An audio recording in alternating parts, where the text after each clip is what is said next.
Hello all, this is Damini, co-founder of VMake Scholars. Welcome to the second episode of LoanFlix Season 2. So in this video, I am going to answer the repeatedly asked question. So when students start considering government banks as an option for their education loan, the first thing that comes to their mind is, do I have enough collateral? How much my house will be valued as per the bank? What percentage of my collateral can I get as an education loan? So in this video, I shall be sharing some insights on that.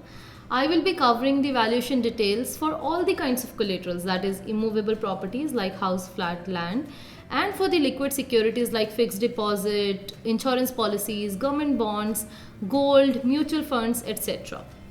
And I'll also be telling you what percentage of education loan you can get on each of these collaterals. These percentage figures are compiled considering both the government banks and secured loan from private banks in mind. So let's start.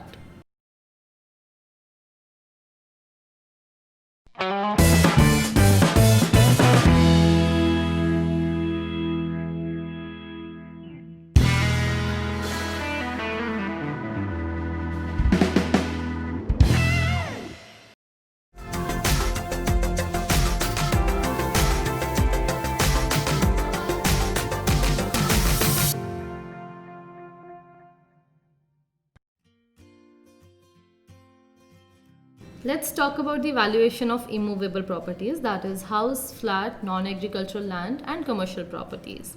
So all banks have approved valuators who are civil engineers by profession. It is also possible that one valuator is approved by more than one bank, which is useful in case you have change in intention and you want to change the bank. So if your valuator is approved by the other bank also, then he can give you the modified report by just changing the bank name at a very minimal cost. Yeah. So now when you start the process, the bank assigns you a valuator. Now if you're applying for your loan via VMake Scholars, the team at VMake Scholars can help you connecting with a valuator, especially in metros that is possible. This will help you in getting the reports done faster. So now the process is, the valuator visits your property, he'll take a look around, he'll take a look at all the property papers, municipality approvals, and he'll take some pictures, and then within 2 days he'll submit the report to you or to the branch. Yeah. So now this report has 3 valuations. One is fair market value, realizable value and deferred value. So let me explain you what are these different values in layman terms. So for example, if you sell your property today, you can sell it easily for 1 CR. And let's say the circle rate or the government approved rate is about 90 lakhs.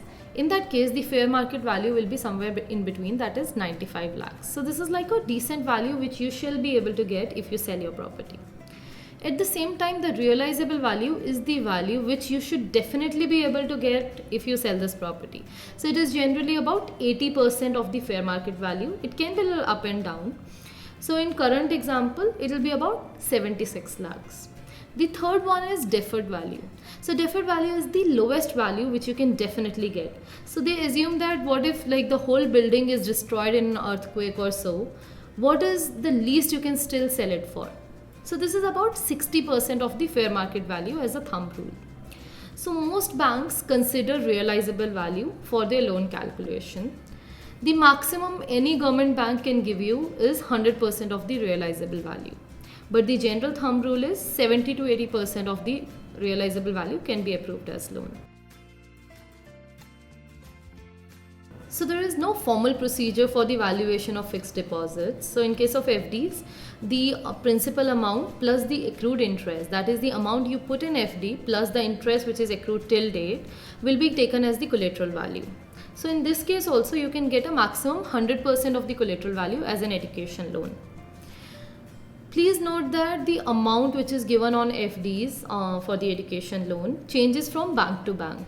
So please talk to your VMake Scholars financial officer to get guidance on which bank can give you the maximum loan on your FD. Please note that most of the banks consider insurance policies only from LIC and their bank-linked insurance company. So for example, SBI Life for State Bank of India. Actually, banks can consider policies from other leading insurance providers like ICICI Lombard, Religare, etc. only if we insist and negotiate. So if your bank is not considering insurance policy as a collateral, please feel free to reach out to VMake Scholars team using the link mentioned above, and we shall try to talk to them and resolve your concern. Now coming to the valuation of insurance policies, you need to get a surrender value certificate from the insurance provider. Surrender value means if you decide to discontinue the policy right today, what is the amount you can get as an encashment. So coming to the loan, you can get maximum 100% of the surrender value as an education loan. Government security bonds issued by the PSUs, that is public sector units, National Savings Certificates, NSC, RBI relief bonds are acceptable as a collateral. Coming to the education loan, you can get maximum 100% on the collateral value as per the face value or issue price of the bond. Now, branches may deny accepting it as a collateral. This is a very common problem. See, the thing is, branches do not go through the bank instruction circulars properly. Hence, they have very limited knowledge on the latest editions. So it's not their mistake at all. They literally have a lot of day-to-day operational work at the branches. But at VMake Scholars, abroad education loans is the only banking product we deal with. Hence, we established that expertise in the domain.